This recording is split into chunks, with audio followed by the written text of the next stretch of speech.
हर chapter में basic definition वगैरह जैसे तुम लोग पढ़ते हुए आए हो ना अभी तक, वैसे अब करने की जरूरत नहीं है। जो पेपर में आता है वो पढ़ो, ठीक है। अब एलपीपी में जैसे हम लोग बहुत बार ये पढ़ते हैं कॉन्वेक्स सेट क्या होता है, कॉन्केव सेट क्या होता है, ठीक है।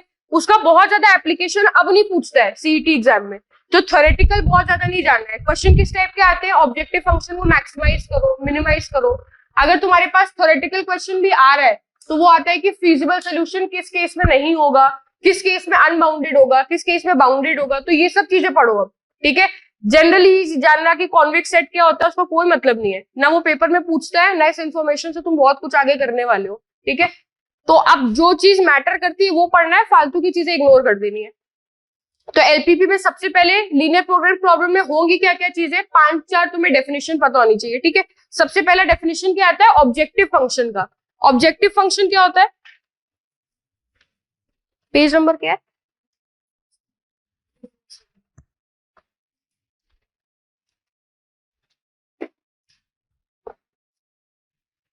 ऑब्जेक्टिव फंक्शन क्या होता है अपने लिए, जिस फंक्शन को मैक्सिमाइज या मिनिमाइज करना होता है, ठीक है। जैसे अपने पास गिवन है minimize z is equal to 2x plus 3y subject to constants. Constants अपने पास मान लो गिवन है 2x plus y is greater than equal to 1, x minus 2 is less than equal to 0, x is greater than equal to 0, y is greater than equal to 0। इस type का question है, ठीक है। अब यहाँ पे minimize z is equal to के साथ जो भी लिखा रहता है ये तुम्हारे लिए क्या रहता है, ऑब्जेक्टिव फंक्शन। यहाँ पे ये जितनी भी इनइक्वालिटीज है ये यहाँ पे तुम्हारे लिए क्या रहती है, कंस्ट्रेंट्स, ठीक है। अब यहाँ पे एक चीज और याद रखना, ये जो x और y है तुम्हारे लिए ये हमेशा कैसे वेरिएबल्स होते हैं, नॉन नेगेटिव वेरिएबल्स, ठीक है। ये भी एक पीवाईक्यू में पूछा गया है। नॉन नेगेटिव वेरिएबल्स का मतलब क्या है, तो नॉन नेगेटिव वेरिएबल्स का मतलब क्या है कि x का वैल्यू भी पॉजिटिव रहना चाहिए एंड इक्वल टू 0 भी पॉसिबल है। So x is greater than equal to 0, y is also greater than equal to 0, जो तुम्हें ऑलरेडी क्वेश्चन के कंस्ट्रेंट्स में गिवन रहता है, ठीक है। तो कंस्ट्रेंट्स में तुम्हारा x पॉजिटिव, y भी पॉजिटिव, इनइक्वालिटीज गिवन होंगी। Objective function is the function that has to be maximized और मिनिमाइज्ड, ठीक है। इसके साथ साथ इसमें और क्या चीजें आती है, हम लोग इस टाइप के क्वेश्चन करते कैसे थे, इन सबको प्लॉट करते थे, है ना। इन सबको प्लॉट करने के बाद एक फीजिबल रीजन निकल के आता था। मान लो मैंने इन सबको प्लॉट करने के बाद फीजिबल रीजन ये निकाला है, आवाज आ रही है ना कुछ, अच्छा मुझे लगा बीएमएम सर का आवाज। ये और ये मान लो मेरा फीजिबल रीजन आ जाता है, ठीक है। अगर ये फीजिबल रीजन आया है तो हम लोग जो शेडेड पोर्शन है इसे क्या बोलते हैं, फीजिबल रीजन। शेडेड पोर्शन में जो फीजिबल रीजन है, ठीक है, इसमें ऑप्टिमम सोल्यूशन किस किस जगह पे मिल सकता है, ओनली कॉर्नर पॉइंट्स, ठीक है। और कॉर्नर पॉइंट्स पे जो वैल्यूज आती है उनको हम लोग क्या बोलते हैं, ऑप्टिमल सोल्यूशन। क्या बोलते हैं, ऑप्टिमल सोल्यूशन। और उस पे जो ऑब्जेक्टिव फंक्शन की वैल्यू निकल के आती है उसे क्या बोलते हैं, ऑप्टिमम सोल्यूशन। दोनों में डिफरेंस है, ठीक है।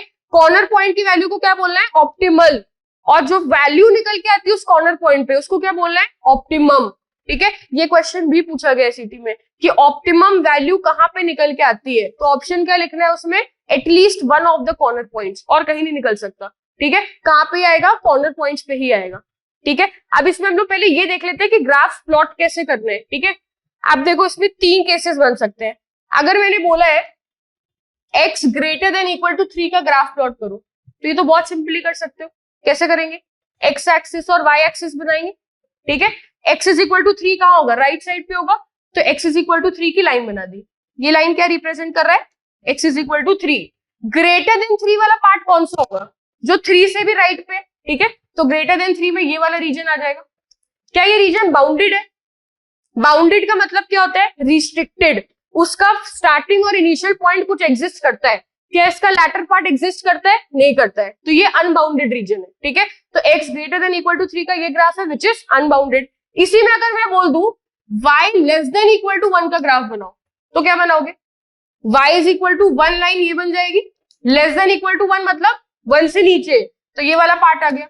अब अगर मैंने बोला इनका इंटरसेक्शन बताओ कौन सा पार्ट है, तो क्लियरली क्या दिख रहा है, ये वाला रीजन दिख रहा है, ठीक है। ये रीजन भी बाउंडेड है कि अनबाउंडेड है, अनबाउंडेड है, ठीक है। इसके बाद आता है अगर मुझे प्लॉट करना है regions like 2x plus y is greater than equal to 0, ठीक है। या अगर मान लो मुझे प्लॉट करना है x minus 3y is less than equal to 0, इस केस में क्या करते हो, सबसे पहले स्लोप फाइंड करते हो, ठीक है। यहाँ पे स्लोप क्या है, स्लोप कैसे निकालते हैं, माइनस ऑफ एक्स का कोफिशिएंट अपॉन वाई का कोफिशिएंट।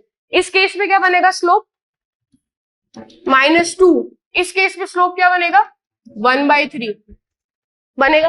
अब अगर स्लोप नेगेटिव है, इसका मतलब क्या है, ऑब्ट्यूस एंगल है, ठीक है। अगर स्लोप पॉजिटिव है, उसका मतलब क्या है, एक्यूट एंगल है। तो सबसे पहला स्टेप हमने क्या किया है, स्लोप निकाली है। बट ये मेथड कब यूज करना है, जब कांस्टेंट वैल्यू कितनी चल रही है, 0। जैसे इस केस में कांस्टेंट पार्ट कितना है, 0। इस केस में भी कांस्टेंट पार्ट कितना है, 0। तो जब भी कांस्टेंट पार्ट 0 चल रहा है, उस केस में तुम्हें क्या करना है, सबसे पहले स्लोप निकालनी है। If the slope is negative, तो ये ग्राफ कैसा बनेगा, ऑब्ट्यूस। अगर पॉजिटिव है, एक्यूट, ठीक है। अब ये लाइन पर्टिकुलरली कौन से पॉइंट से पास कर रही होगी,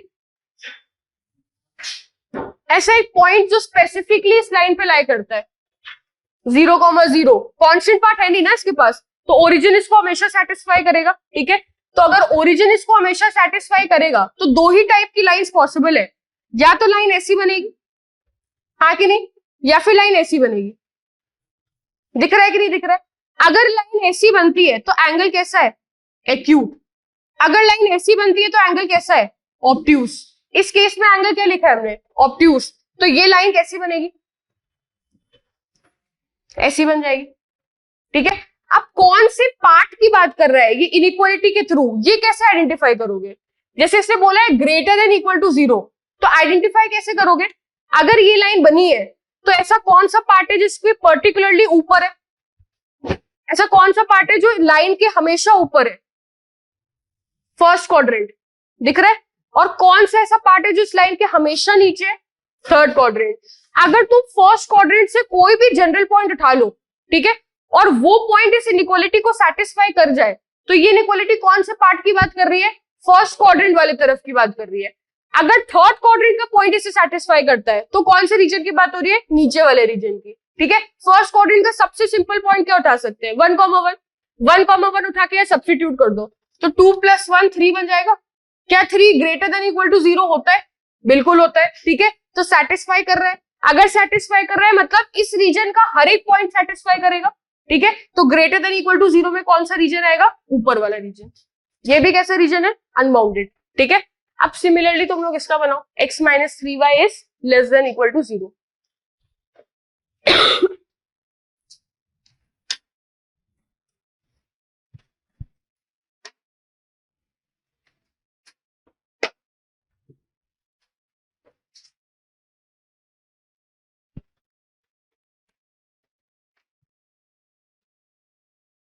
सबको आवाज क्लियर आ रही है,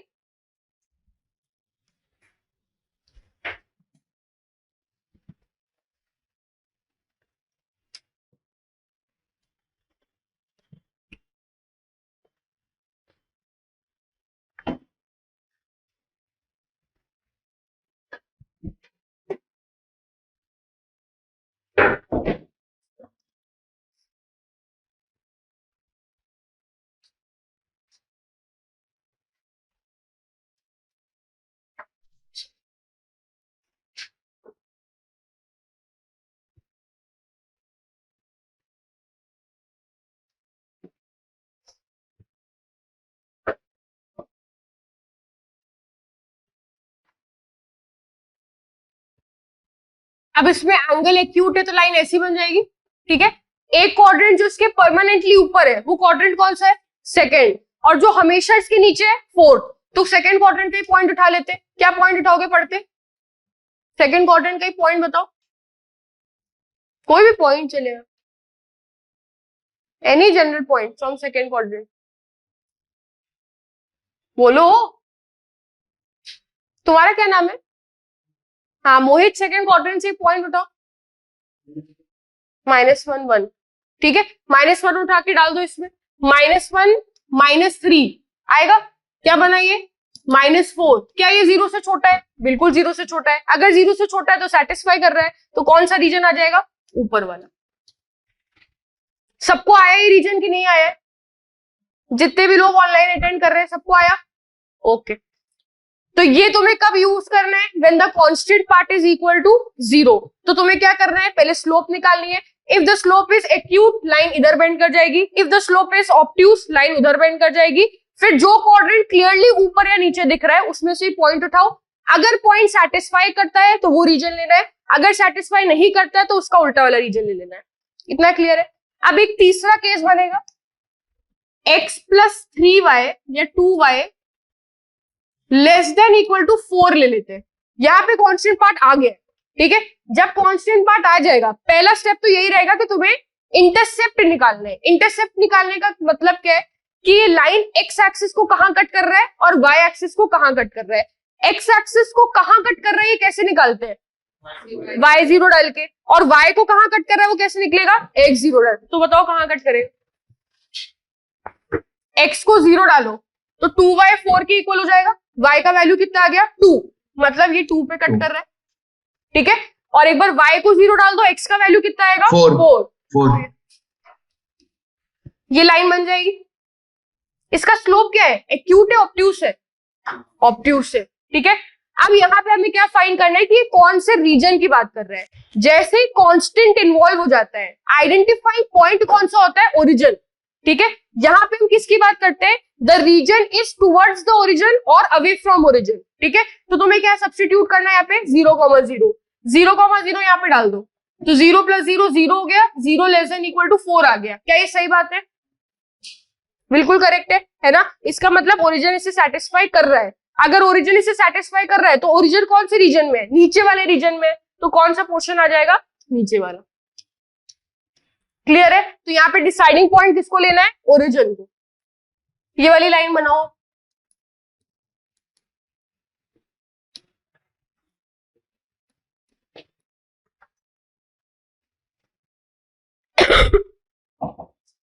टाइम से आओ लेक्चर में।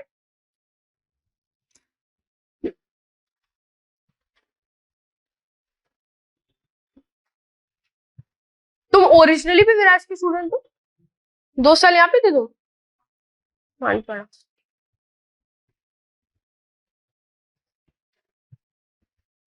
मैम उसके लाइन के इंटरसेप्ट 5, एक्स एक्सिस पे 5, वाई एक्सिस पे 4 और नॉन ओरिजिन साइड है।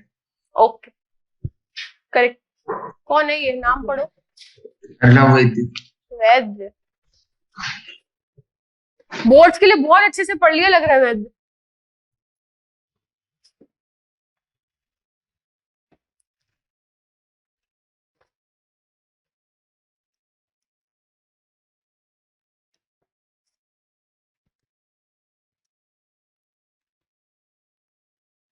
सबको आ रहा है, y को 0 डाला तो 5x = 20 हो गया। 5x = 20 मतलब x कहां पे आ रहा है 4, और अगर x 0 डाला तो y आ गया 5। तो अगेन तुम्हारे पास ये वाली लाइन बन गई, ठीक है। अब 0,0 डालोगे तो 0 > 20 आएगा, नॉट पॉसिबल।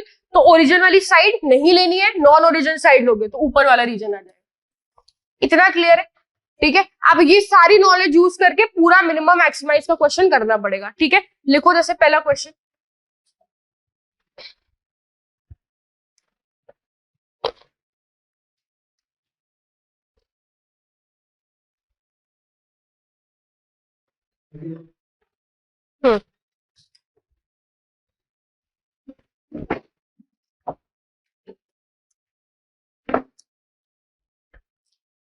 लिखो the maximum value of z is equal to 3x plus 5y. The maximum value of z is equal to 3x plus 5y subject to the constants 3x plus 2y less than equal to 18, x is less than equal to 4, y is less than equal to 6, x and y are greater than equal to 0. सबसे पहले इस चीज को plot कर लो। ये last वाली 2 चीजें क्या बताती है कि हमें सिर्फ फर्स्ट क्वाड्रेंट को देखना है, x greater than equal to 0, y greater than equal to 0।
Maximum value 0,9 पे आ रहा है।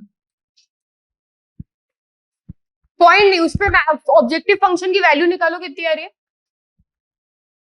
44। सबको ये रीजन मिला है कि नहीं मिला है? आया है। अब तुम्हें क्या ढूंढने हैं? Corner points. तो कॉर्नर पॉइंट्स क्या क्या है? एक तो ओरिजिन है, एक क्या है 4,0, एक ये वाला पॉइंट है। ये पॉइंट क्या होगा? x का वैल्यू 4 डाल दो, 12, सॉरी कौन सी लाइन है? ये वाली है 12, और इधर आएगा तो 6, 3, y3 हो गया ना, तो 4,3 आ रहा है। ठीक है, और ये वाला पॉइंट क्या बन रहा है? यहाँ पे y6, 2,6 आ रहा है, 6,2। और ये वाला पॉइंट क्या है? 0,6। ये कॉर्नर पॉइंट्स है तुम्हारे। तो इन सारे कॉर्नर पॉइंट्स पे ऑब्जेक्टिव फंक्शन का वैल्यू निकालो। ठीक है, 36। हाँ, कौन से पॉइंट पे आ रहा है मैक्सिमम? 2,6 पे, और वैल्यू कितना है? 36। इसमें ऑप्टिमल सोल्यूशन क्या है? ऑप्टिमल सोल्यूशन क्या है इसमें? ऑप्टिमल सोल्यूशन मतलब जो पॉइंट है, ठीक है, और ऑप्टिमम सोल्यूशन मतलब उसमें जो फंक्शन की वैल्यू निकल के आई है। ठीक है, तो उसमें ऑप्टिमल सोल्यूशन क्या है? 2,6। उस पे ऑप्टिमम सोल्यूशन क्या निकल के आ रहा है? 36।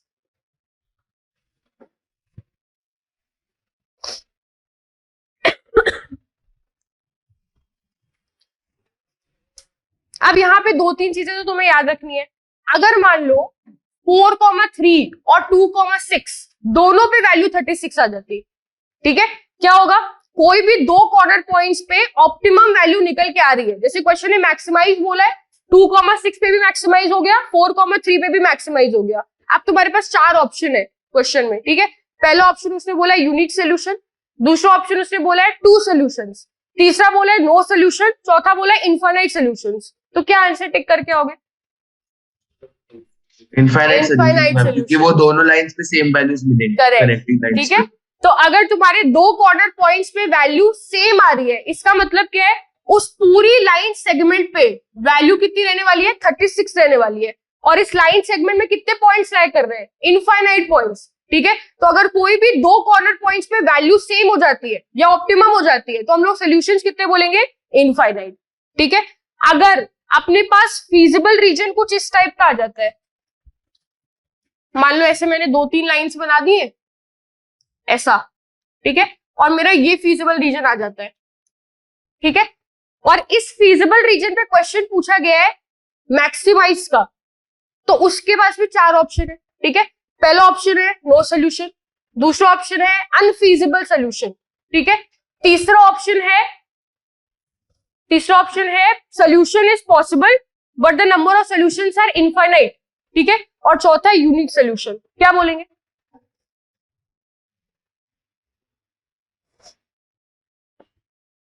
नो सोल्यूशन बोलेंगे। क्यों बोलेंगे? क्योंकि जैसे ही अपने पास फीजिबल रीजन अनबाउंडेड हो जाता है, तो मैक्सिमम वैल्यू कहां करेगी? कहीं पे भी कर सकती है, इनफाइनाइट रीजन है ना।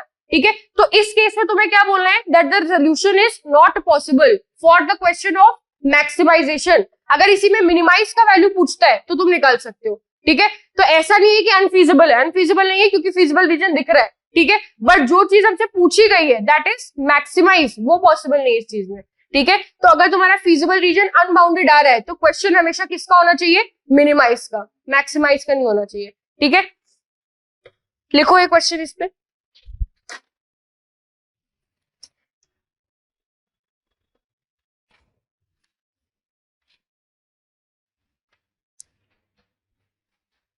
लिखो minimize z is equal to,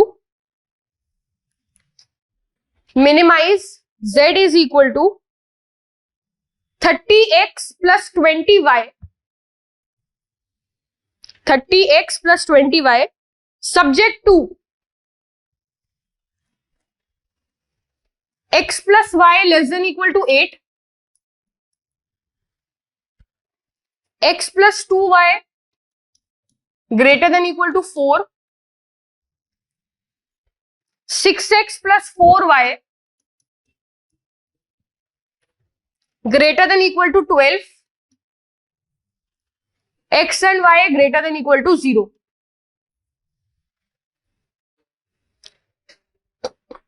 तुम्हारे पास ऑप्शंस है infinite solution, unique solution, two solutions, none of these.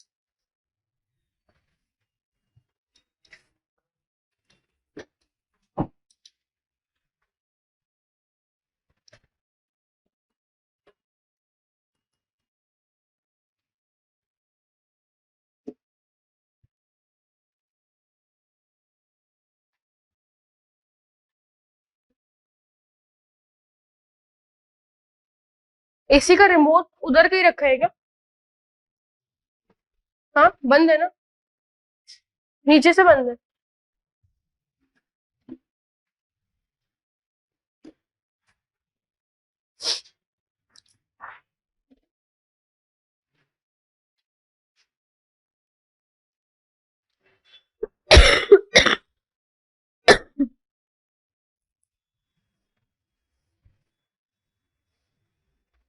ये क्लासरूम नंबर क्या है?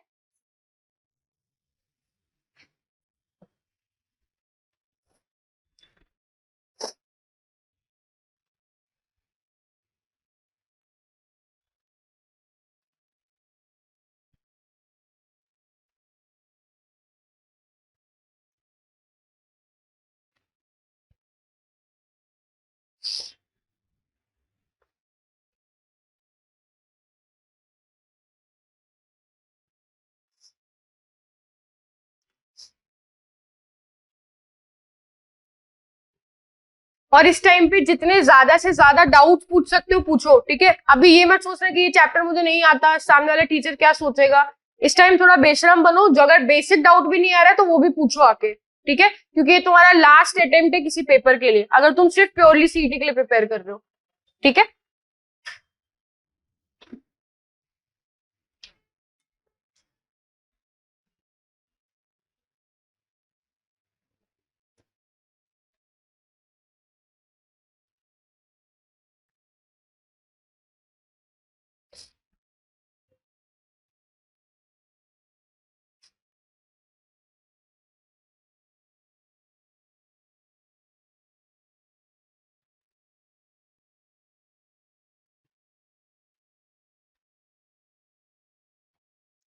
मैम इसका यूनिक सोल्यूशन आएगा?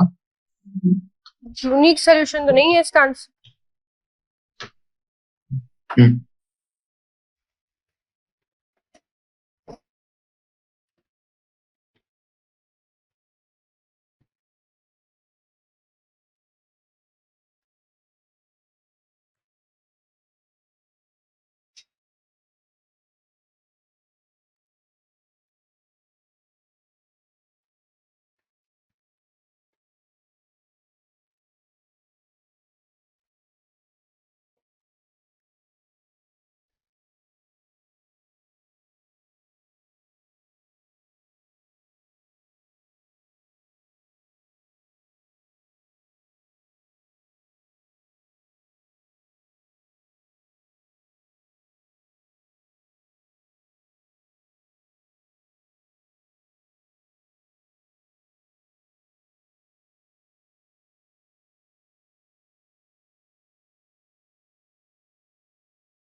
पहले तो बताओ इसका फीजिबल रीजन क्या निकल के आ रहा है?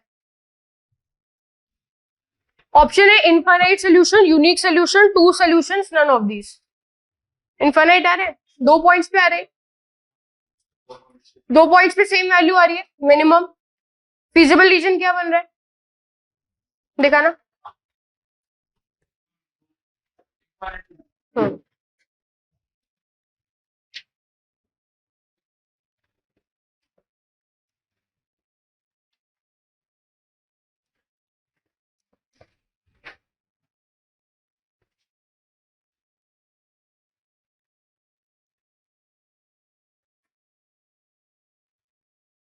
ये सबको फीजिबल रीजन आ रहा है, और कौन से 2 पॉइंट्स है जिन पे सेम वैल्यू आ रही है?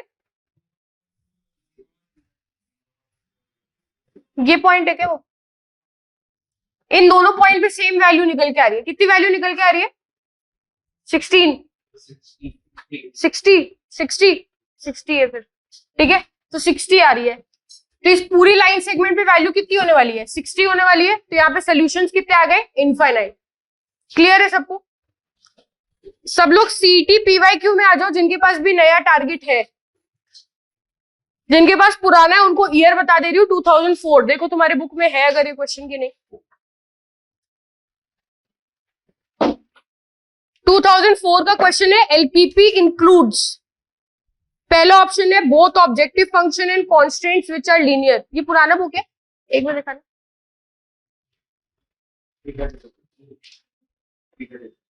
दिख गया?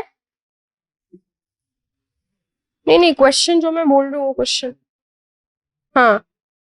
Fourth question page number 332। जिनके पास पुराना टारगेट है, जिनके पास नया टारगेट है, उनका पहला क्वेश्चन पीवाईक्यू का। सबको मिल गया? ठीक है, पढ़ो क्वेश्चन क्या है। एलपीपी इंक्लूड्स, पहला ऑप्शन है both objective function and constraints which are linear, दूसरा है objective function which are linear, तीसरा है कंस्ट्रेंट्स व्हिच आर लीनियर, चौथा है none of these.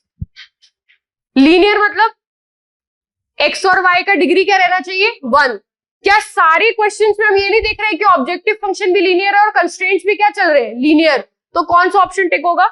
A option, both the objective function and the constraints are linear.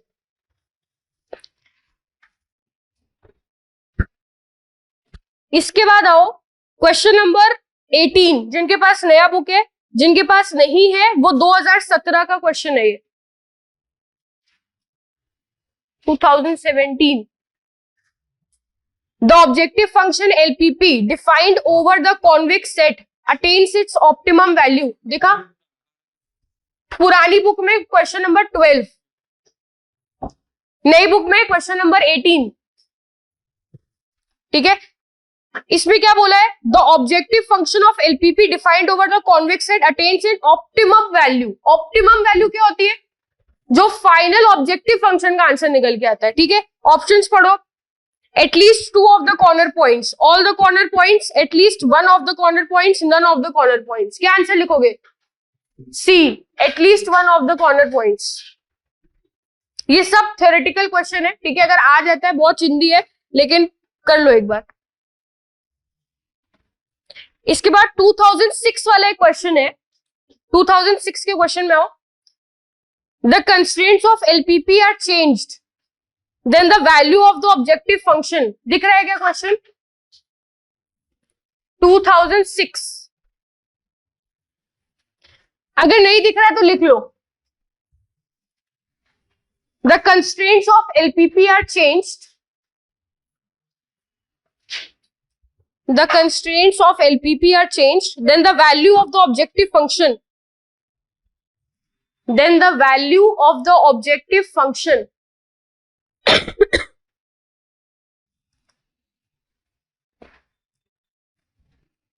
पहला option है has to be reevaluated, दूसरा है becomes 0। पहला option has to be re-evaluated, दूसरा ऑप्शन becomes 0, तीसरा option remains the same, और last option none of these। क्या होगा? कंस्ट्रेंट्स चेंज होंगे तो क्या चेंज होगा? फिजिबल रीजन चेंज होगा। फिजिबल रीजन चेंज होगा तो सारा मैक्सिमम मिनिमम वैल्यू सब चेंज हो जाएगा। तो ऑब्जेक्टिव फंक्शन क्या हो जाएगा? रीवैल्यूएट हो जाएगा। तो पहला ऑप्शन करेक्ट हो जाएगा।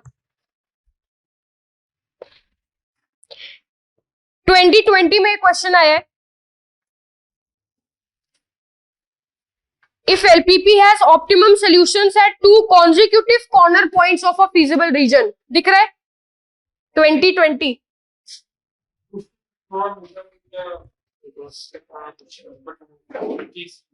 हाँ।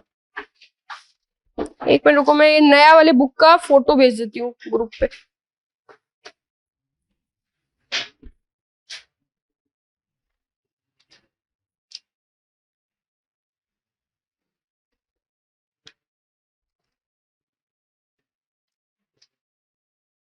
देखो अभी फोटो भेजा है ग्रुप पे, उसमें क्वेश्चन नंबर 28 देखो, सॉरी 29। और इस एसी का टेम्परेचर कर दो 22। क्वेश्चन नंबर 29 देखो क्या बोल रहा है। अगर दो कॉन्जिक्यूटिव कॉर्नर पॉइंट्स पे ऑप्टिमम सोल्यूशन आ रहा है तो कितने नंबर ऑफ सोल्यूशंस होंगे? अभी हमने देखा है, ठीक है, infinite solutions.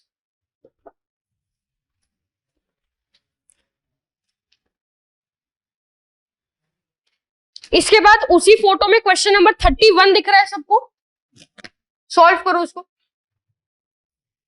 Question number 31,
ma'am infinite solutions आएंगे।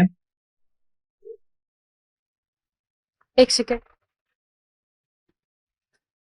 हाँ करेक्ट।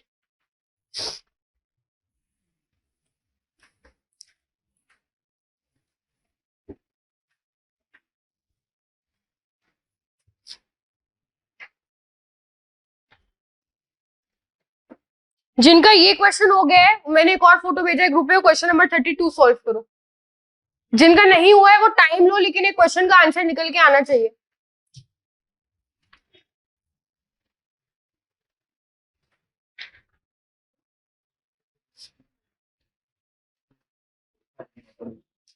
और अगर नहीं बन रहा है तो बताना, मैं सॉल्व करके दिखाऊंगा। हाँ इनफिनिट,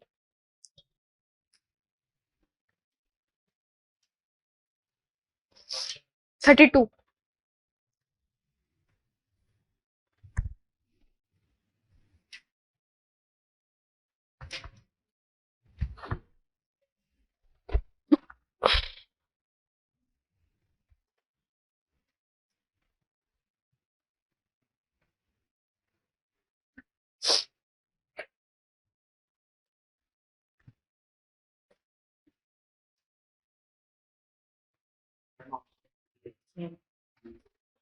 कैसे आइडेंटिफाई करेंगे क्वेश्चन नंबर 32 में? उसने लाइंस की इक्वेशन तुम्हें ऑलरेडी फिगर में दे दी है ना। अब अगर तुम सबसे नीचे वाली लाइन को देखो तो सबसे नीचे वाली लाइन तुम्हें 2x plus 3y is equal to 3 दिख रही है कि नहीं दिख रही है? 2x plus 3y is equal to 3 के ऊपर है फीजिबल रीजन। ऊपर है मतलब कहां पे है? नॉन ओरिजिन साइड पे है। तो इनइक्वालिटी क्या रही होगी? 2x plus 3y equal to 3 की नॉन ओरिजिन साइड पे अपने को चाहिए फीजिबल रीजन। तो 0,0 इसको सेटिस्फाई नहीं करना चाहिए। नहीं करना चाहिए मतलब यहाँ पे इनइक्वालिटी क्या रहनी चाहिए? ग्रेटर देन इक्वल टू रहनी चाहिए। तभी तो ओरिजिन डालोगे तो 0 ग्रेटर देन 3 सेटिस्फाई नहीं करेगा। और कौन सा साइड आ जाएगा? Non origin side. ठीक है, दूसरा लाइन क्या दिख रहा है? 3x plus 4y is equal to 18। 3x plus 4y is equal to 18 का कौन सा साइड लिया है? नीचे वाला साइड। नीचे वाला साइड मतलब ओरिजिन वाला साइड लिया है। ओरिजिन इसको सेटिस्फाई करना चाहिए, तो क्या होना चाहिए यहाँ पे? Less than equal to. ठीक है, इसके बाद -7x plus 14y is equal to 14। -7x plus 14y is equal to 14, इसका भी कौन सा साइड लेना है? ओरिजिन वाला साइड हम्म। लेना है, ओरिजिन सेटिस्फाई करना चाहिए, मतलब again less than equal to हो जाएगा।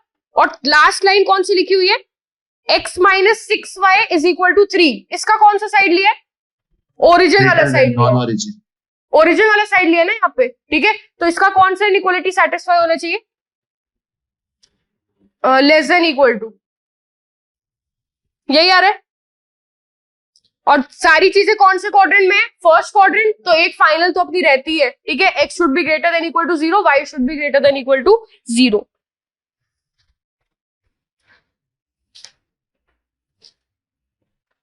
इसके बाद क्वेश्चन नंबर 35 करो।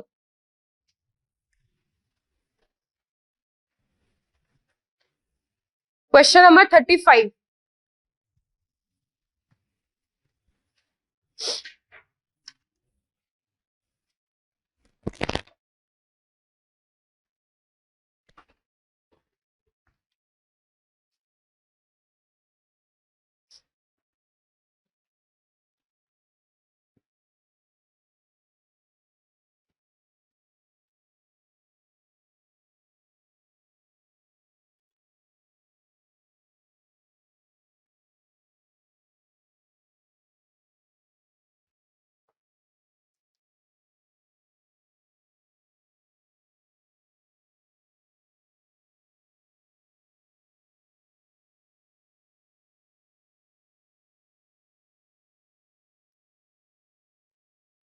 मैम बाउंडेड आएगा रीजन उसमें क्या क्वेश्चन था यार, 35, एक सेकंड, 35 क्या रहे, बाउंडेड और ओरिजिन साइड वैसे आ रहा है। वापस देखो। हम्म।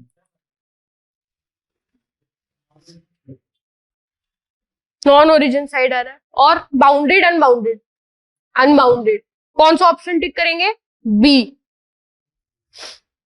ठीक है। नया बुक है तुम्हारे पास,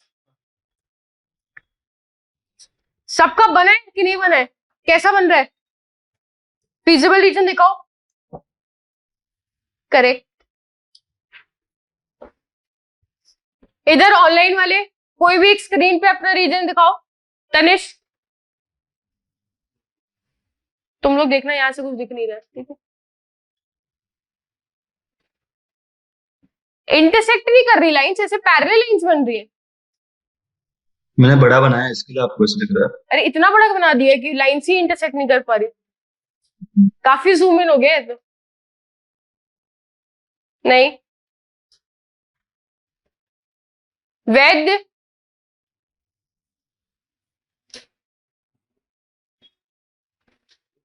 हाँ और पास लाओ स्क्रीन के, देखो।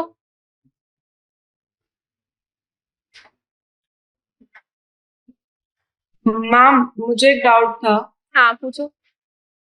मैम आपने बोला कि ओरिजिन साइड पे आएगा। नॉन ओरिजिन साइड है आंसर, हाँ हाँ नॉन।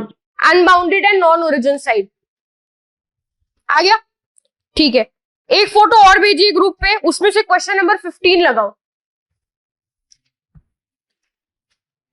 वैसे तो आजकल ये लोग बोल नहीं रहे हैं तुम्हें एलपीपी बनाने को, बट इनकेस पूछ लिया तो अभी रिसेंटली कोई ईयर में आया नहीं ऐसा क्वेश्चन कि एलपीपी बनाओ, 2013 में ही आया था, बट बोर्ड में किया है तुमने ये, बोर्ड में भी नहीं आया। तो कौन सा पेपर दे के आए हो, अच्छा सिर्फ ग्राफ बनाना था, अच्छा चलो 15th क्वेश्चन लगाओ, 15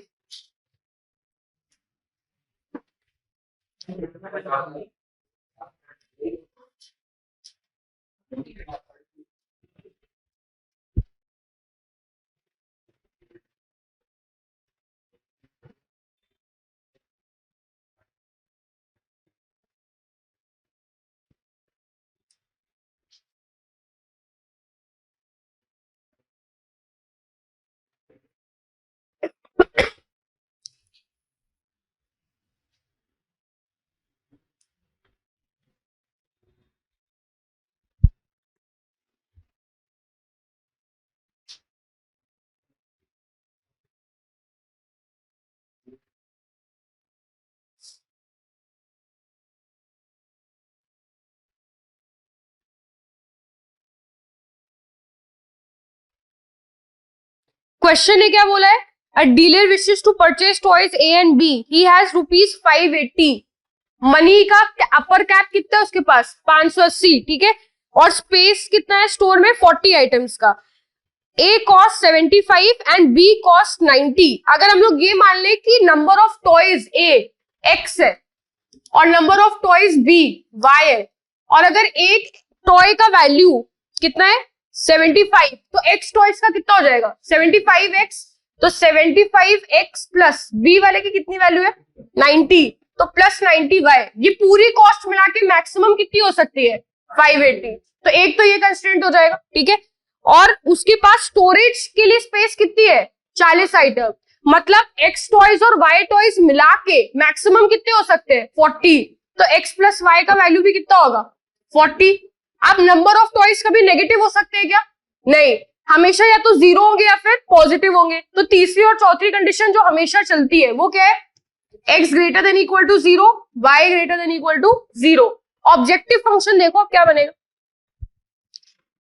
assuming that he can sell, अच्छा, he can make a profit of 10 and 15 by selling A and B respectively, assuming that he can sell all the items that he can buy, formulate this helper to maximize। तो क्या लिखेंगे? maximize z is equal to 10x plus 15y with respect to these constraints, ठीक है।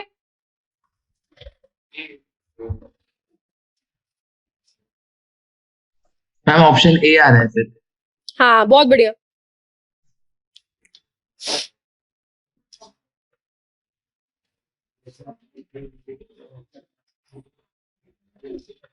Twenty 2023 के PY Q अभी हम लोग नहीं करेंगे।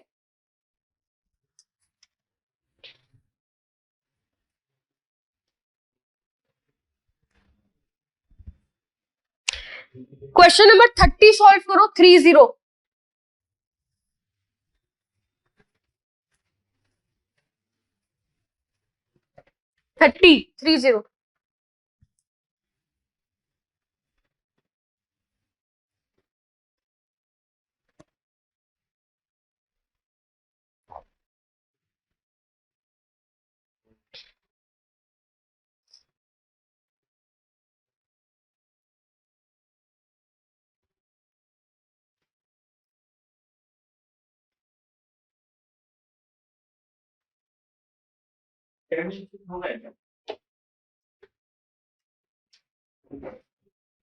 देख लो सबका नाम आ जाएगा।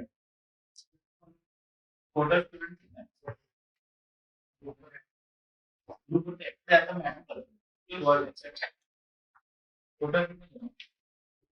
अच्छा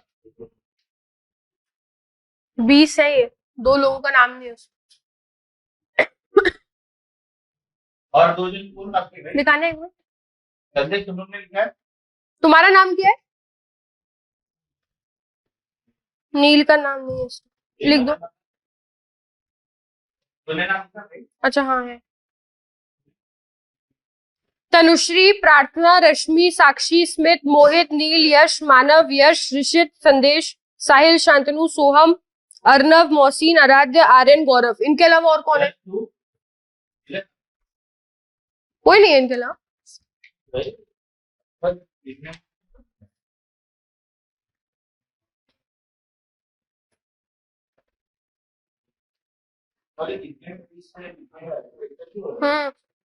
नाम बोल दिए फिर भी नहीं बोल रहे।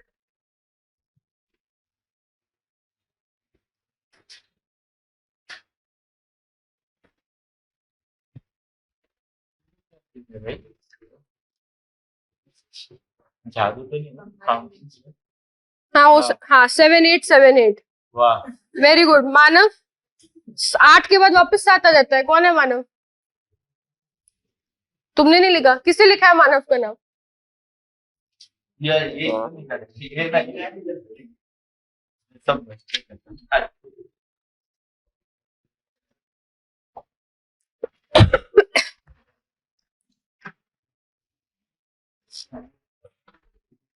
कितने कॉर्नर पॉइंट्स आ रहे हैं? 4। तो क्या बन गया? क्वाड्रिलेटरल। चलो, इस चैप्टर में और कुछ है नहीं, तो अब चलते हैं नेक्स्ट चैप्टर पे।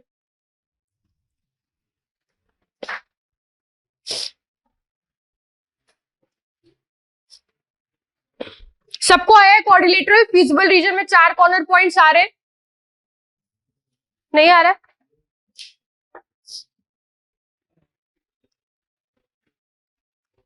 एट एक्स प्लस क्या लिखा है? 5 is equal to 60. 240 by 3x पे ऐसा पॉइंट है तो जाएगा फिर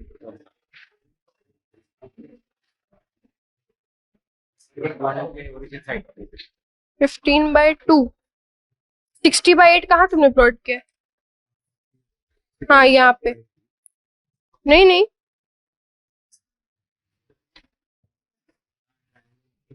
ट्राइंगल आ रहा है? नहीं, ऐसा आ रहा है। तुम्हारी लाइन Quadrilateral ही है। इंटरसेक्ट नहीं कर रही है ना, तो वो सबकी कर रही है। रीजन चेक करो एक बार। और ये जो तुमने लाइन बनाई है ना, ये 10 से आगे बनाई है। इस पे 60/8 करो, कितना आता है?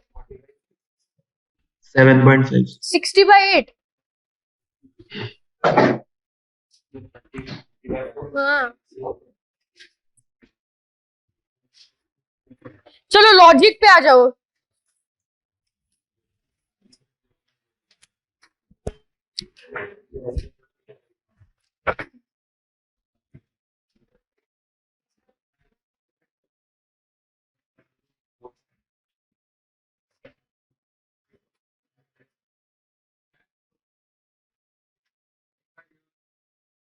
अच्छा,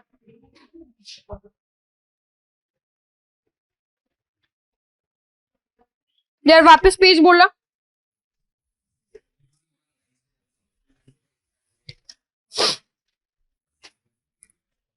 eight x plus 5y less than equal to 60। Points बताओ।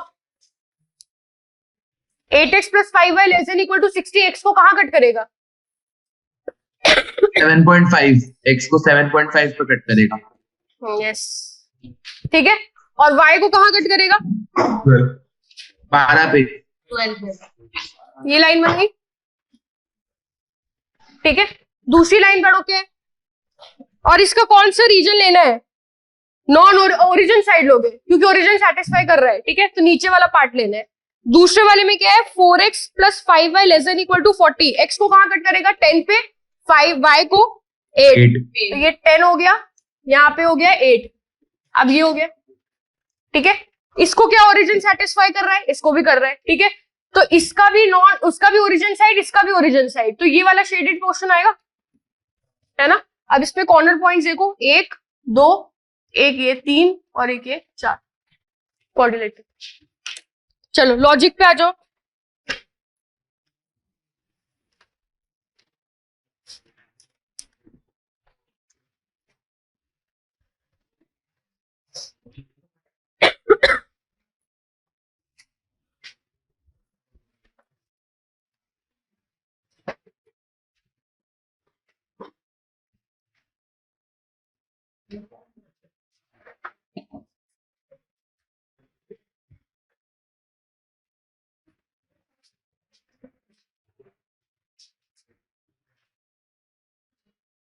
सबको दिख रहा है ऑनलाइन में जो भी लिखा हुआ है? Yes ma'am.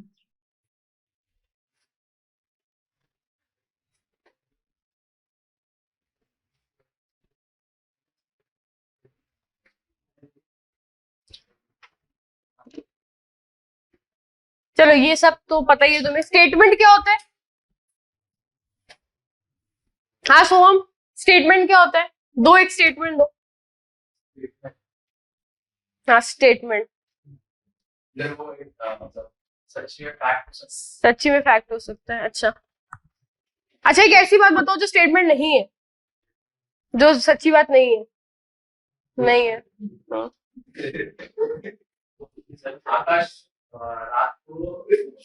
आकाश रात को, हाँ रात को 10 तारे होते हैं। अच्छा, ये आर्यन तत्करे आज बहुत स्मार्ट लग रहा है। ये स्टेटमेंट है क्या?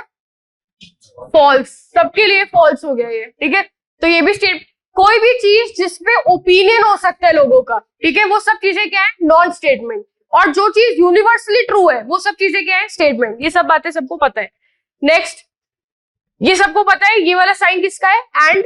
ए लिखते भी ऐसे हो तो ये वाला साइन एंड, उसके उल्टा वाला और, ठीक है। सिंपल एक अगर एरो बना हुआ है तो वो क्या है, इफ एंड देन कंडीशनल, ठीक है, दोनों तरफ एरो बने हुए हैं, बाय कंडीशनल, ठीक है।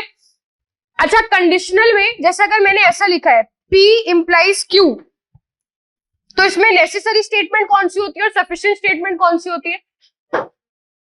Q is the necessary condition and P is the sufficient condition, ठीक है। इस पे भी क्वेश्चन बोलता है वो, ये नेसेसरी है, ये सफिशिएंट है, और जब तक नेसेसरी कंडीशन सेटिस्फाई नहीं होती तब तक सफिशिएंट का कोई मतलब नहीं है। इसीलिए जब इसकी ट्रूथ टेबल बनाते हैं उसमें अगर ये फॉल्स हो गया और ये ट्रू है तो फाइनल आंसर क्या आता है? फॉल्स, क्योंकि नेसेसरी अगर फॉल्स हो गई तो उस बात का कोई भी मतलब नहीं होता, ठीक है। तो P इंप्लाइज Q में Q is the necessary condition and P is the sufficient condition, ठीक है। इसके बाद आते हैं ट्रूथ टेबल पे। अगर मेरे पास एंड का ट्रूथ टेबल, और ये तुम्हें ट्रूथ टेबल याद रहता है कि नहीं याद रहता है? हाँ, इनमें स्ट्रिक्ट कौन सा है एंड लीनियंट कौन है? और स्ट्रिक्ट है मतलब अगर किसी भी एक ने झूठ बात बोली है तो वो आंसर क्या देगा? फॉल्स। तो एंड क्या है? स्ट्रिक्ट है, और स्ट्रिक्ट नहीं है, और में अगर किसी एक ने झूठ बात बोल दी तो एडजस्ट कर लेता है, तो फाइनल आंसर क्या आता है? ट्रू। बट अगर दोनों ने गलत बोला है, ठीक है, तो वो आंसर क्या देगा? फॉल्स। तो एंड स्ट्रिक्ट और नहीं स्ट्रिक्ट। P इंप्लाइज Q में क्या होता है? नेसेसरी कंडीशन अगर फॉल्स है तो सफिशिएंट का कोई भी मतलब नहीं है। इसीलिए इस केस में अगर Q का वैल्यू फॉल्स हो जाता है तो फाइनल आंसर क्या निकल के आता है? फॉल्स। बट अगर नेसेसरी भी फॉल्स है और सफिशिएंट भी फॉल्स है तो आंसर क्या निकल के आ जाएगा? ट्रू। कहने का मतलब क्या है कि मैंने पहले ही बोला था कि मैं झूठ बोलने वाली हूँ और उसके ऊपर मैंने झूठ बोल दिया है, तो सच बात हो गई ना। तो फाइनल आंसर क्या निकल के आया? ट्रू। बट अगर मैंने बोला था कि मैंने झूठ बोलूंगी और मैंने सच बोल दिया है, तो मैंने क्या किया है? कॉन्ट्रडिक्ट कर दिया अपने आप को। कॉन्ट्रडिक्ट कर दिया तो फाइनल आंसर क्या निकल के आएगा? फॉल्स, ठीक है। और बाय कंडीशनल में क्या होता है? दोनों रूल्स सेम होने चाहिए, या तो दोनों ट्रू हो या तो दोनों फॉल्स हो। अगर दोनों ट्रू है तो भी आंसर ट्रू आएगा, अगर दोनों फॉल्स है तो भी आंसर ट्रू आएगा। बाकी दोनों केसेस में आंसर विल बी फॉल्स। ये टेबल तुम्हें याद रहनी चाहिए, ठीक है। इसके बाद सबके पास है टारगेट, उसमें देखते रहो, सेम ही चीजें लिखी है यहाँ पे। इसके बाद आता है नेगेशन। नेगेशन का साइन क्या रहता है? ऐसा, ठीक है। नेगेशन मतलब उल्टा कर देना, जो बात बोली जा रही है उसके उल्टी बात बोलनी है, ठीक है। हर एक चीज का नेगेशन डिफरेंट डिफरेंट है, जो हम अभी आगे पढ़ेंगे, ठीक है। इसके बाद आता है डिसजंक्शन। डिसजंक्शन मतलब यूनियन होता है, कंजंक्शन मतलब इंटरसेक्शन होता है, कंडीशनल, बाय कंडीशनल, ये सब तुम्हें पता है। फिर नेक्स्ट में आते हैं, हाँ, ये कन्वर्स, इनवर्स, कॉन्ट्रा पॉजिटिव। अगर P इंप्लाइज Q दिया है तो इसका कन्वर्स मतलब उल्टा, Q इंप्लाइज P। इसका इनवर्स मतलब negation P implies negation Q। Contrapositive मतलब negation Q implies negation P, ठीक है। नेक्स्ट क्या है? ये सब तो तुम बना लोगे, ये भी बना लोगे। ये लॉ आने चाहिए और ये सारे लॉ रटे होने चाहिए एकदम, ठीक है। सबसे पहला लॉ क्या है? आइडेंपोटेंट लॉ मतलब आइडेंटिटी लॉ। किसी भी स्टेटमेंट का उसी के साथ एंड या और लेते हो तो फाइनल आंसर क्या निकल के आता है? द स्टेटमेंट इटसेल्फ, ठीक है। कम्यूटेटिव लॉ सबको पता है, कम्यूटेटिव मतलब क्या होता है? 1 + 2 = 2 + 1 होता है, ठीक है। तो वैल्यूज इंटरचेंज करने पे आंसर चेंज नहीं होता। तो तुम P और Q लिखो या Q और P लिखो, P and Q लिखो या Q and P लिखो, आंसर क्या है? सेम, ठीक है। एसोसिएटिव लॉ, ब्रैकेट्स की शिफ्टिंग से कोई फर्क नहीं पड़ेगा। अगर P और Q और R है और इधर ब्रैकेट लिखो या इधर ब्रैकेट लिखो, बात क्या है? सेम, ठीक है। डिस्ट्रीब्यूटिव लॉ, डिस्ट्रीब्यूटिव लॉ कब यूज करना है? जब तुम्हारे पास साइन सेम है, बाहर और अंदर। साइन का मतलब जो भी मैंने बनाया एंड या फिर और, जैसे यहाँ पे क्या है? और, इधर भी क्या है? और, तब तुम्हें क्या यूज करना है? डिस्ट्रीब्यूटिव, ठीक है। डी मॉर्गन्स क्या बोलते हैं? डी मॉर्गन्स तो हम लोगों ने सेट्स में पढ़ा है सबने, है ना? क्या पढ़ा है? A union B whole complement किसके इक्वल होता था? A complement intersection B complement, याद है? तो डी मॉर्गन्स क्या बोलता है कि जो भी साइन है अंदर उसको भी चेंज कर दो और जो भी सेट्स थे उनके ऊपर भी क्या लगा देना है? कॉम्प्लीमेंट। यहाँ पे कॉम्प्लीमेंट को किससे बोलते हैं? नेगेशन से, ठीक है। तो अगर हमारे पास यहाँ पे P और Q, इसका मान लो मेरे पास नेगेशन है, तो ये क्या बन जाएगा?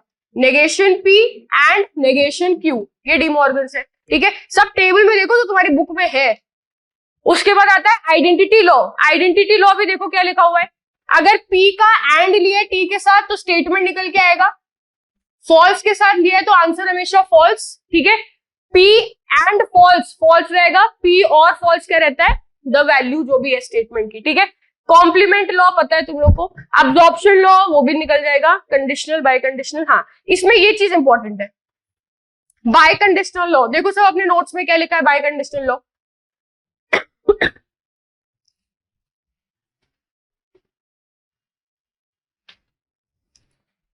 बाय कंडीशनल लॉ लिखा है P implies Q is equal to negation P और Q, ठीक है। ये बहुत जगह यूज होगा, बहुत सारे PYQs में ये वाली प्रॉपर्टी यूज हो चुकी है, तो ये वाला लॉ याद रखना, ठीक है।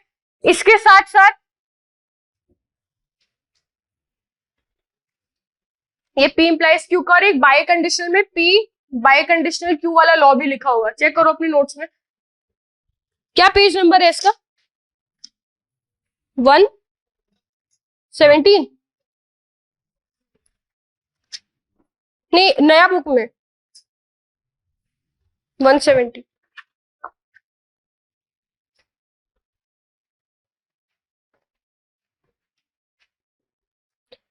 ये कंडीशनल लॉ हो गया, ठीक है। बाय कंडीशनल लॉ में क्या लिखा है? This is equal in to P implies Q या फिर एंड Q इंप्लाइज P, ठीक है। और P इंप्लाइज Q को कैसे लिखना है? कंडीशनल लॉ के हिसाब से। Q इंप्लाइज P को कैसे लिखना है? कंडीशनल लॉ के हिसाब से। कंडीशनल लॉ क्या बोलता है? अगर P इंप्लाइज Q लिखा है तो पहले वाले का नेगेशन ले लो और दूसरे वाले के साथ इसका क्या ले लो, और नेगेशन P और Q। क्वेश्चंस में कैसे यूज करना है वो समझो, लिखो।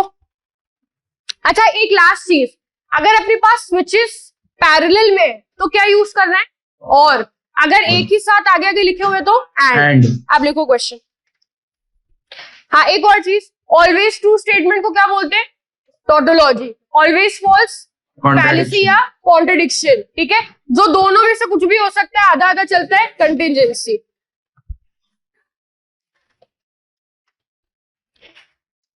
इसका भी फोटो ग्रुप पे भेज दो। या देखो दिख जाएगा, ये तो क्वेश्चन 2022 का क्वेश्चन है, 2022। Which of the following statement pattern is a contradiction? जिनके पास पुराना बुक है चेक करो, नए वाले बुक में क्वेश्चन नंबर 77। मैम वो प्लीज फोटो सेंड कर दीजिए ना ग्रुप पे, मेरे पास नया वाला नहीं है मुझे। हाँ,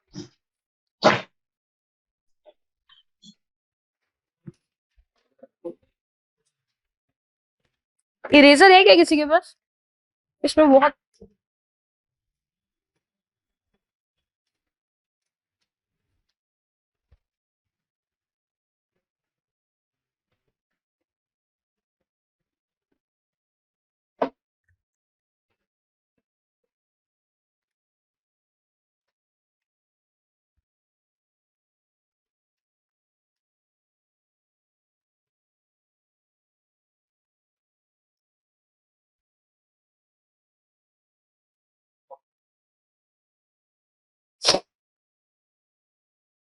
देखो ग्रुप पे भेजा है फोटो, क्वेश्चन नंबर 77 चेक करो सब लोग।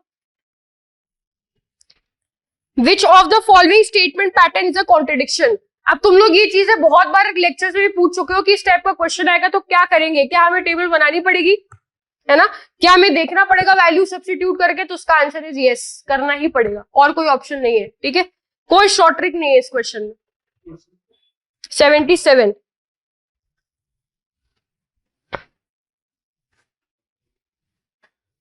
और एक और चीज समझ लो, अगर तुम्हारे पास जैसे 3 ऑप्शंस में कौन सा साइन बना हुआ है? और का, है ना? और 4th ऑप्शन में देखो एंड बना दिया है, एक ही ऑप्शन है जो अलग जा रहा है, बाकी सब में तो और चल रहा है, तो पहले उसको चेक कर लो, ठीक है। अगर वो बन जाता है तो वही आंसर है, अगर नहीं बनता तो फिर और वाला होगा, वो चेक कर लेंगे। बट पहले जो सबसे हटके आंसर है उसको चेक कर लो, तो एंड वाला चेक कर लो, which is option D,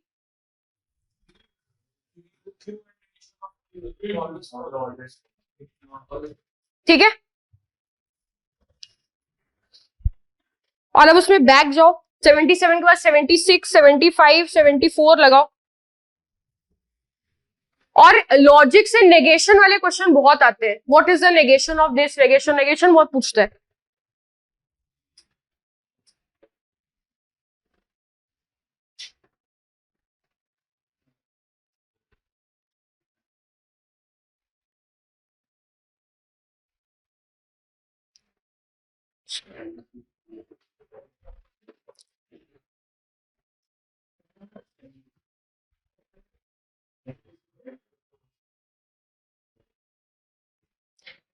question number 77 सबका बना है? नहीं बना बोलना, मैं यहाँ पे सॉल्व करूंगी।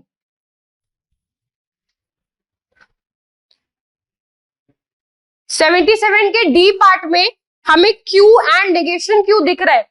क्यू एंड नेगेशन क्यू में अगर मैंने क्यू की वैल्यू कुछ भी ले लो, ट्रू या फॉल्स, नेगेशन क्यू क्या रहेगा? उसका उल्टा, ठीक है। और ट्रू फॉल्स या फॉल्स ट्रू में अगर एंड लगा हुआ है तो एंड कौन से ग्रुप का है? स्ट्रिक्ट ग्रुप का, ठीक है। अगर उसमें किसी भी एक की वैल्यू फॉल्स है तो फाइनल आंसर क्या आएगा? फॉल्स, ठीक है। तो negation P and false, again strict वाला ग्रुप आ गया, एंड का साइन बना हुआ है और एक वैल्यू क्या है? फॉल्स, तो फाइनल आंसर क्या निकल के आएगा? फॉल्स। मैम वो fallacy आ रहा है मैम, डी हाँ। ऑप्शन। तो डी ऑप्शन करेक्ट हो जाएगा, ठीक है। 76 करो उसके बाद।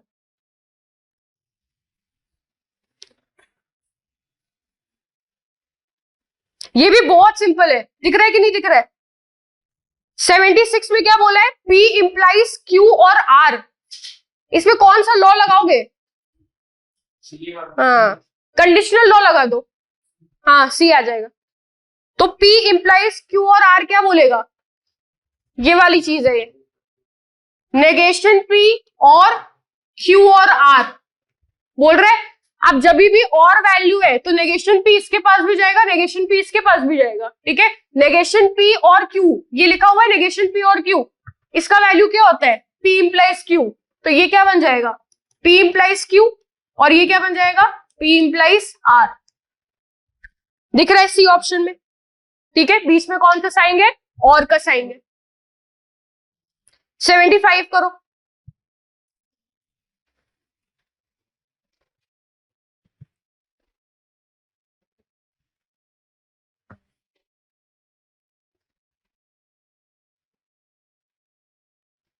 The negation of the statement, the payment will be made if and only if the work is finished. बाइकंडीशनल का नेगेशन,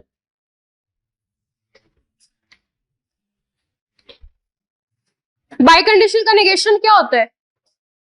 बहुत बड़ा, P and negation of Q और Q and negation of P।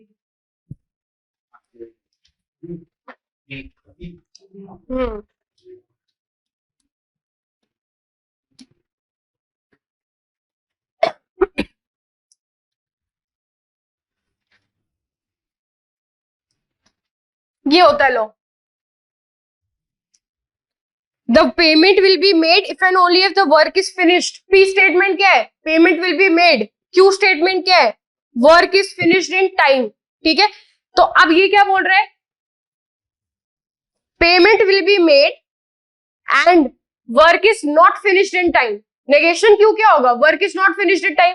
P statement क्या है? That the payment is made. तो payment is made and the work is not finished in time, और the work is finished in time and the payment is not made. तो देख लो कौन सा option, B option दिख रहा है। Either the work is finished in time and the payment is not made, और the payment is made and the work is not finished on time, ठीक है। रूल्स याद रहेंगे, सारे क्वेश्चन बन जाएंगे। क्वेश्चन नंबर 74 करो। मैम डी ऑप्शन भी समझ लग रहा है। हाँ, ऑप्शन डी भी ऐसा लग रहा है। ऑप्शन डी क्यों नहीं है? ऑप्शन डी में क्या बोला है? The work is finished in time and the payment is not made, और the payment is made and the work is finished in time. जो लास्ट स्टेटमेंट है उसमें तो क्या लिखा है? P and Q। देखो डी ऑप्शन में, बट यहाँ पे क्या होना चाहिए? Q एंड नेगेशन P होना चाहिए, इसलिए ऑप्शन डी करेक्ट नहीं होगा। आप 74 करो। कन्वर्स लिखा है, कन्वर्स है ma'am, option C converse. Very converse good. है। चलो लिख करते रहो। 73 करो।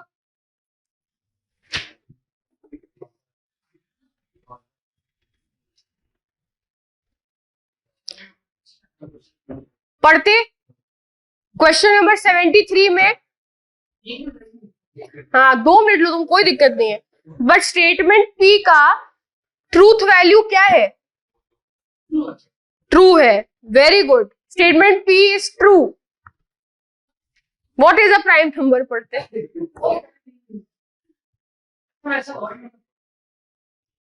पी क्या है? फॉल्स. ठीक है. क्यू क्या है? कॉम्पोजिट नंबर 14 ट्रू है. और R64 is a perfect square number. ये भी करेक्ट बात है.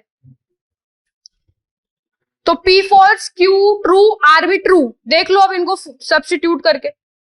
Ma'am B option, negation of P और Q and R. Option number क्या रहा है? बी. B B. ठीक है. चैप्टर नंबर क्या है? 1.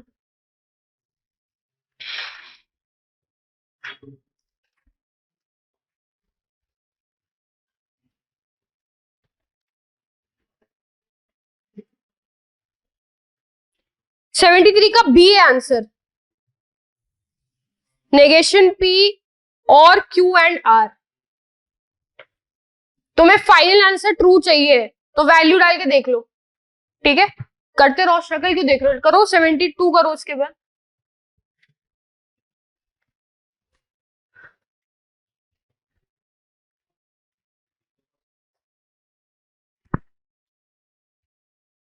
और काउंट करते रहना, देखना कितने नेगेशन के क्वेश्चन आएंगे. बहुत नेगेशन पूछते हैं.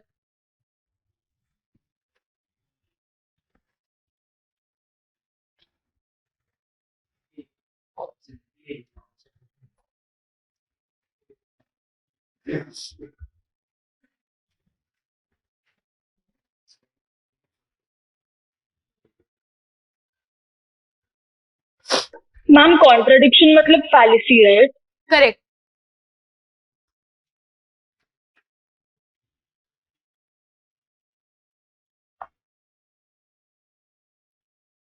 नेक्स्ट करो.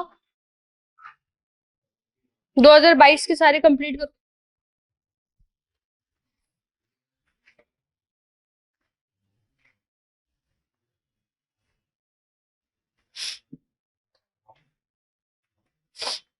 जिन्होंने लॉजिक सॉल्व नहीं किया है वो सॉल्व कर लेना प्रैक्टिस सेशन में, उसके बाद ही टेस्ट देना. ठीक है. बहुत ज्यादा कॉन्फिडेंस दिखाने की नीड नहीं है पेपर में. सॉल्व करके तब जाना.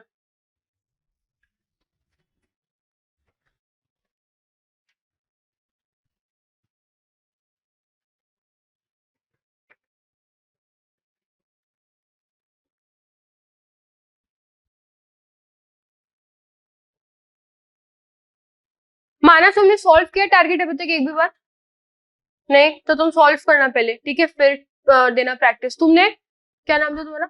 हाँ मोहित, तुमने सॉल्व किया? नहीं, तुम भी सॉल्व कर लेना. और कोई जो कहीं और से, कौन से इंस्टीट्यूट में थे तुम मोहित पहले? अच्छा, तुमने कोई कोचिंग ही नहीं लिया. तुमने माना कौन से इंस्टीट्यूट में थे इसके पहले? स्टडी बस.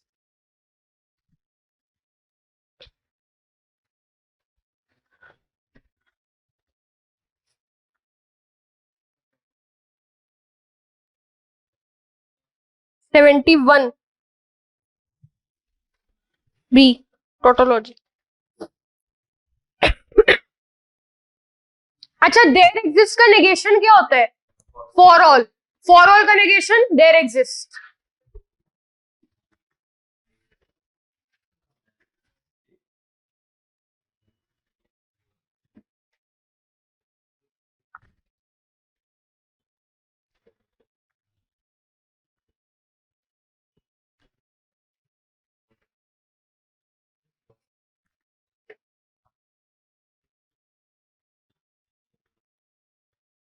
व्हाट इज ट्रूथ टेबल पढ़ते? True falsely. Very good. कैसे का एग्जाम तुम्हारे बोर्ड्स? हाँ मतलब मैम 72 का डी है क्या? देखना नील, 72 का आंसर ए है. ए. मैम मैंने ट्रूथ टेबल बना के देखा, ए का मुझे कुछ और ही आया, तो ये नहीं आया, तो इक्वल नहीं इसका आया. मतलब वैध गलत आ रहा है. तो तुम्हें वापस से टेबल एक बार रीचेक कर लेनी चाहिए. श्योर मैम, देखते हैं. हाँ. या तो तुम अपने टेबल का फोटो ग्रुप पे भेजो, मैं चेक कर लेती हूँ, या मुझे पर्सनल पे भेज दो।